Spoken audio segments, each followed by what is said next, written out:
Hi friends, welcome to our channel కావ్యస్వ vlogs. మీరు ఎప్పుడైనా మగపొడి కాకు తినుంటే కామెంట్ బాక్స్లో కామెంట్ చేయండి. అలాగే వీడియో నచ్చితే లైక్ చేయండి. నా ఛానల్ని సబ్స్క్రైబ్ చేసుకోండి. ఈ సీజన్లో అస్సలు దొరకకపోయినా ఈ మగపొడి కాకు అయితే మాకు ఈరోజు దొరికిందనమాట. పెద్దవాళ్ళు అయితే ఈ సీజన్లో తినొచ్చు, కానీ చిన్నపిల్లలు తినకూడదనమాట. ఆనాస్ అంటారు కదండి, అందుకని అనమాట. నేనైతే ఈ పొడికాకుతో వంకాయ మిక్స్డ్ కర్రీ చేశానమాట.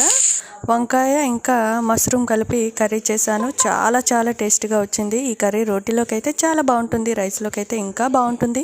ఒక్కసారి ట్రై చేస్తారా? అలాగే నా ఛానల్ కనుక సబ్స్క్రైబ్ చేసుకోకపోతే వెంటనే సబ్స్క్రైబ్ చేసుకోండి. మరెన్నోసారి కొత్త వీడియోలతో మీ ముందుకు వస్తాను. ఈ కర్రీ ప్రాసెస్ చూస్తున్నారు కదా. అయితే ఈ ప్రాసెస్ కనుక మీకు నచ్చినట్లయితే తప్పనిసరిగా లైక్ చేస్తారు కాదు. ఎప్పట్లాగేనండి, తాలింపు పెట్టేసుకొని దానిలో వంకాయ ముక్కలు ముందు ఫ్రై అయినాక ఆ తర్వాత మష్రూమ్ ముక్కలు వేసి ఉప్పు, కారం, పసుపు అన్నీ వేసుకొని కొంచెం వాటర్ వేసి దగ్గర పడినివ్వాలి. కర్రీ అనేది రెడీ అయిపోతుంది. Thanks for watching. బాయ్.